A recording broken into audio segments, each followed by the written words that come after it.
Hello, and welcome to People of the Pod, brought to you by American Jewish Committee. Each week, we take you beyond the headlines to help you understand what they all mean for America, Israel, and the Jewish people. I'm your host, Manya Brashear-Pashman.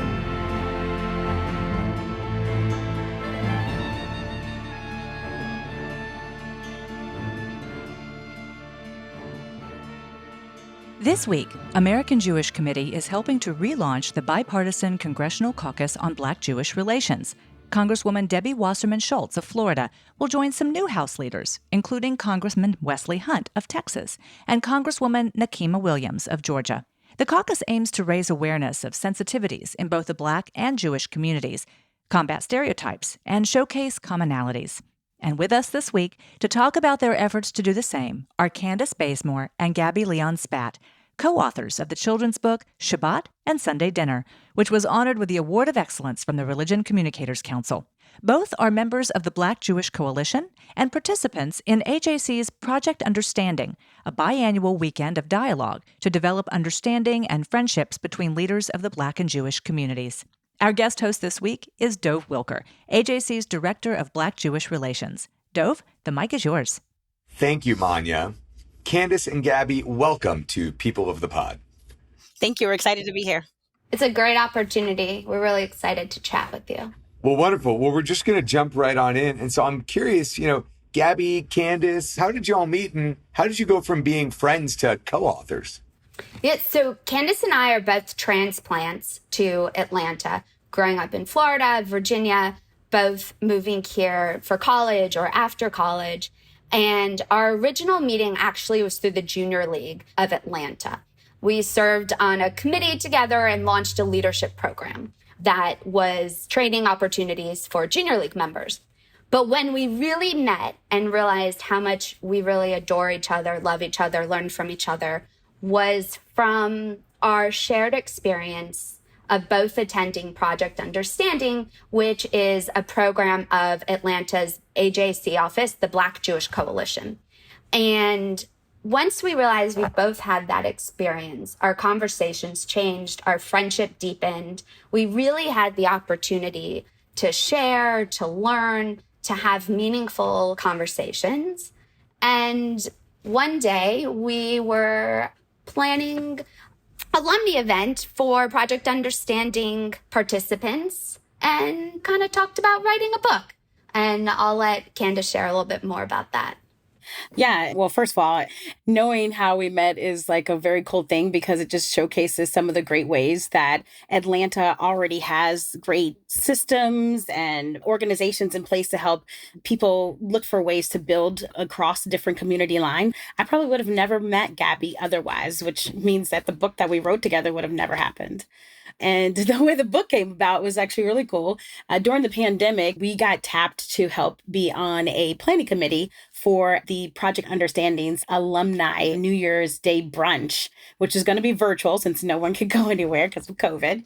And in the middle of one of the planning sessions, or actually at the start of one of the planning sessions, we were waiting for the two guys to join. Of course, all the ladies got on first. And I take offense to that. I want you to... It's fine. It's okay. It's true, though. And so we were discussing what we were planning on having for the brunch because we were encouraging everyone to find a traditional meal to have for the brunch so people could be eating and talking, even though we couldn't be in the same place.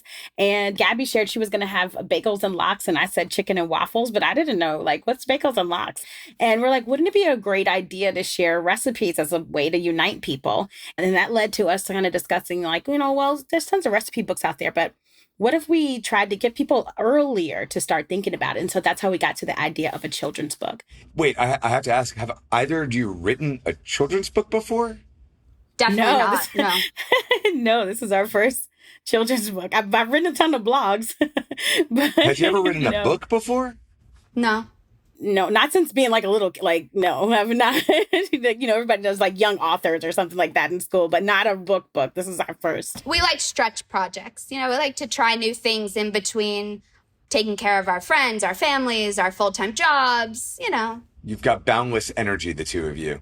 Yes, we do. I'm curious, what do you hope that readers are going to gain from the book? I mean, in the year or so since it's been released, what's been the response? the experience, the stories we hear. I mean, I'll be sitting in a meeting and somebody says, I read that book to my granddaughter and it's the only one she wants to read now, and she just took so much away from it. But for us, I think the big picture is when you open your stomach at a dinner table, there's a way to start to open your heart and your mind.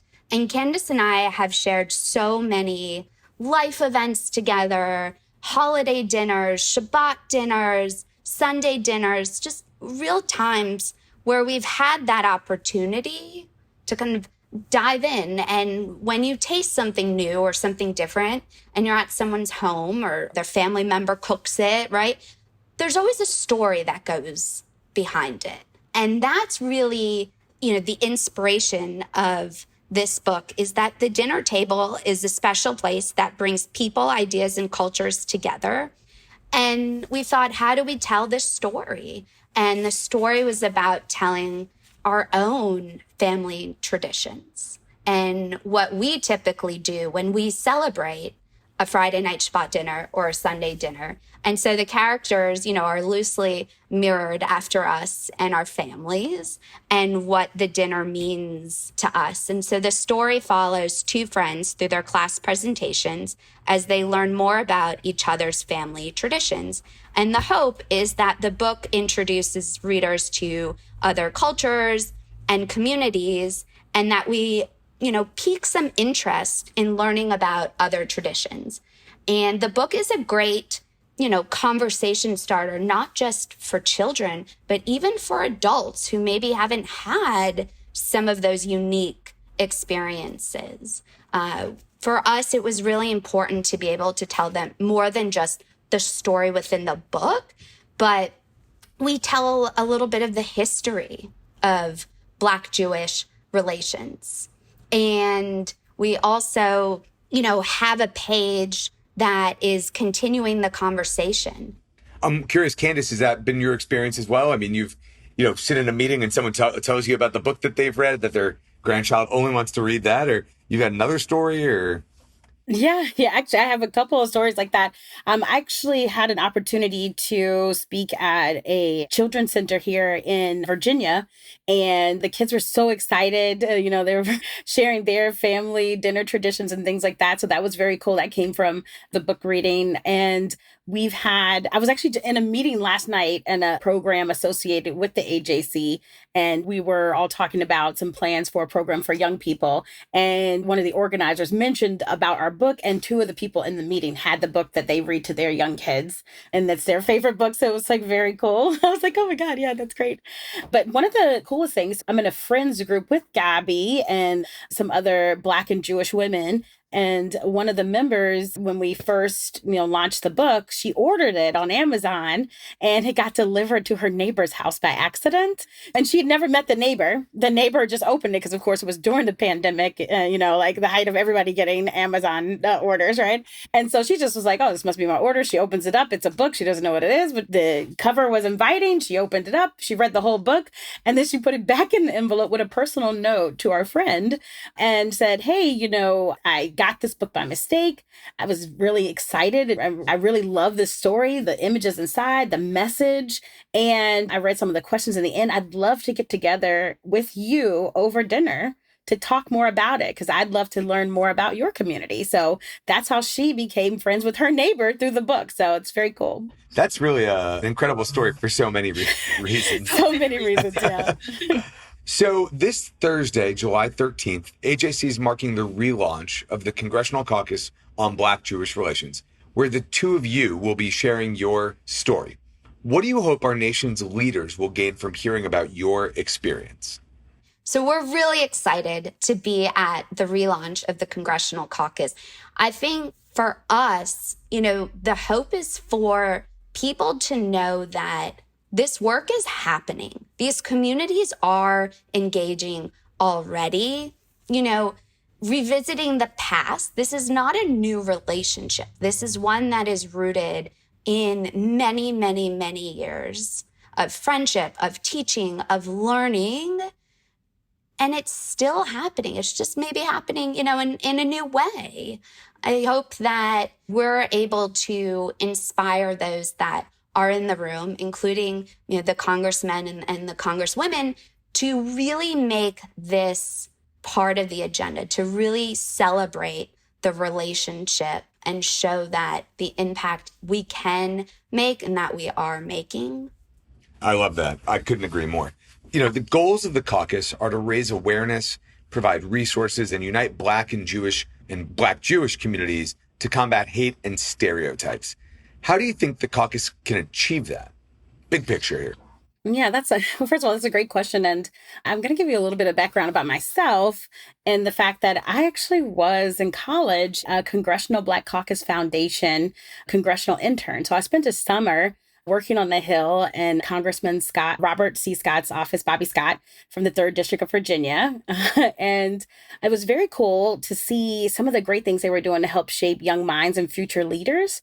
And I think that, the caucus and the role of congressional leaders and just leadership in general requires you to look at ways to unite and to get your constituents and your communities that you touch to look for ways to work together. I mean, the goal of a congressperson is to take their district and help it make it better.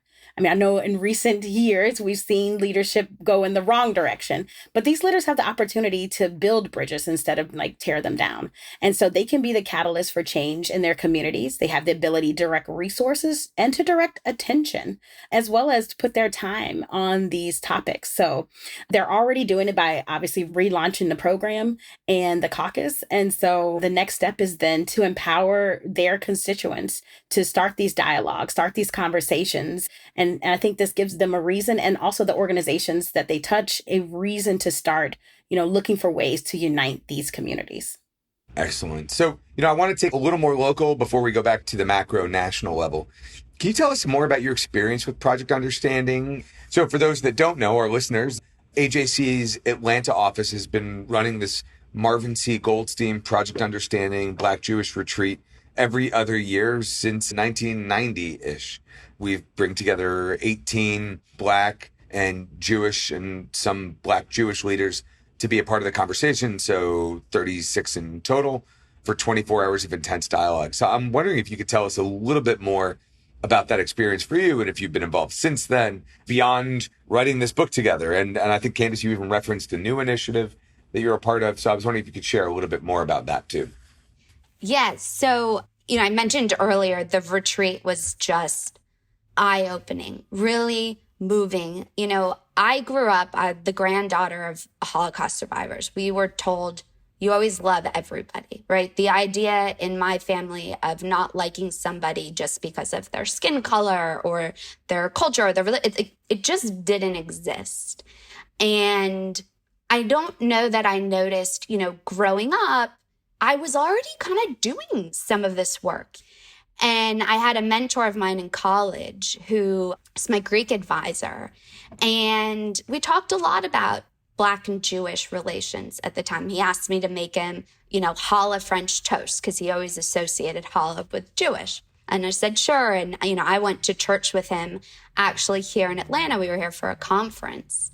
And, it just kind of happened authentically. And coming to Atlanta and getting connected with AJC and the Black Jewish Coalition and then Project Understanding, I think I realized how powerful the experiences I had in the past were. And this just felt like home for me. And it's also, Dov, it's incredible to see how you've invested more into the program and opened it up to a generation above, right? Reaching 40 to 55-year-olds, but also this year launching a high school program. And so I think the impact of the retreat that happens immediately, but also is a long-lasting impact. We've really been able to make change within the Atlanta community. Candace, how about for you? Yeah. Well, first of all, Gabby, touched on all the things that are dear to my heart about, what we've learned along the way in our journey together. I kind of liked listening to her talk about some of the programs we were part of. I mean, to see people from Project Understanding and the Black Jewish Coalition at events for the United Way or for the Junior League. I recently hosted a fundraiser for the Amario's Art Academy, which was a sneaker ball to help this program that helps, young kids connect with arts and art opportunities that they wouldn't normally have because they don't have the access to capital to afford expensive art programs. And to have Gabby and her husband show up and have such a great time, and other people from other programs that we're, associated. It's just great to see how much the community building, how it blends across everything, that it really, helps the community grow and be more diverse. And she even mentioned the teen program through Project Understanding. It's the Black Jewish Teen Initiative is, what it's called. So applications are open for this great program where the teens get to participate. They're high school juniors and seniors from across greater Atlanta coming together to learn about, Black Jewish relationships, to learn about like the impact of racism, anti-Semitism, to learn about diversity within the Black and Jewish communities. So, I'm just super excited about some of the things that have come from these programs and the fact that we're more forward thinking. So the idea of the book is a way to get in front of young minds. The idea of this program is to get in front of teen minds. The Project Understanding traditional program is for those emerging leaders. And now the new program that are for people who maybe weren't around when these programs existed to still learn and build communities as they get older. We're looking at the whole life of people. How do you build relationships your whole life so that those communities, when you need them, are already there? You already know someone. You can pick up the phone and say, hey, how do I do this? What's the best way to do this? Or I made a mistake. How do I improve? How do I correct this? By having these relationships, there's more opportunity for grace. So, gaffes may happen, mistakes can happen, but if you have relationships, you have something that you can, dip into and say, hey, how do we do things better? How do we do things differently?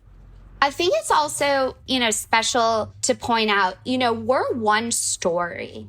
We're one outcome, right?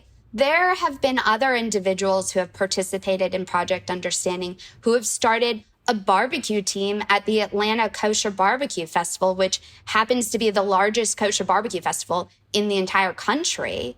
And that, became a learning experience just for themselves. To be on the team, you had to go through Project Understanding, and there's this cultural experience of explaining what kosher meat is. And you don't want to put extra salt in the rub because there's already salted, right? And when you light the barbecue is that it has to be after Shabbat on sundown on Saturday, and the Mosquia has to light it. And then it's like, who is that, right? And so the stuff that's happening in our community is so authentic. It just is happening. And it's so nice to see people just wanting to, learn and continue the conversation past just the retreat. I can also share that as an attendee of the barbecue festival, it's not just that they're there together, they're grilling good meat. It's a very tasty experience to attend. All right. So one final question, because y'all have been really incredible. What are ways that we can highlight the positive worker interactions between our two communities? Well, that's a great question. I always say the best way to highlight it is to ask people to share their individual stories, right? And me being a digital person, definitely utilize social media in order to get the word out about the ways that, you're working together. If you're in a room with someone who doesn't look like you and you're working on these tough problems and coming up with great solutions, share a post about that. Encourage someone else to do that too. If you have an event coming up, invite someone else out to come with that normally wouldn't be in the room. So I don't know how many times me and Gabby have been the only ones of us in a room before.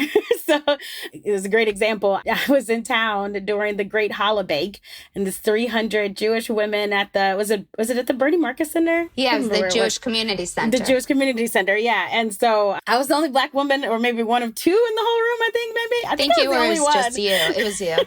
It was just me, okay. And I was having a good old time making some challah bread, because challah is my thing. Obviously, Gabby has shown me how to make challah bread, so I'm actually pretty good at it. She's getting good at deep fried cornbread as a matter of fact as well. So good. I think it's opportunities like this, being able to be invited to share your story. And I think the caucus is really going to highlight a lot of what is happening across the country already and give, local advocates on the ground doing the work the opportunity to shine and to tell their story, because I think more than anything, storytelling is impactful, and it hits at people's hearts and people's minds, and in our case, people's stomachs. Well, thank you, Gabby and Candace and Gabby. We're so grateful for the book that you've written, for the delicious food that you're helping to inspire being made across this beautiful country, and to your participation in the relaunch of the Congressional Caucus on Black-Jewish Relations. Thank you, Dov. Thanks. If you missed last week's episode, be sure to tune in for an exclusive conversation between three women leading transformation in the Middle East and AJC Abu Dhabi Program Director Riva Gorelik on stage at AJC Global Forum 2023 in Tel Aviv. Thank you for listening. This episode is brought to you by AJC. Our producer is Atara Lakritz. Our sound engineer is TK Broderick. You can subscribe to People of the Pod on Apple Podcasts, Spotify, or Google Podcasts, or learn more at ajc.org/peopleofthepod. The views and opinions of our guests don't necessarily reflect the positions of AJC. We'd love to hear your views and opinions or your questions. You can reach us at peopleofthepod@ajc.org. If you've enjoyed this episode, please be sure to tell your friends, tag us on social media with #peopleofthepod, and hop on to Apple Podcasts to rate us and write a review to help more listeners find us. Tune in next week for another episode of People of the Pod.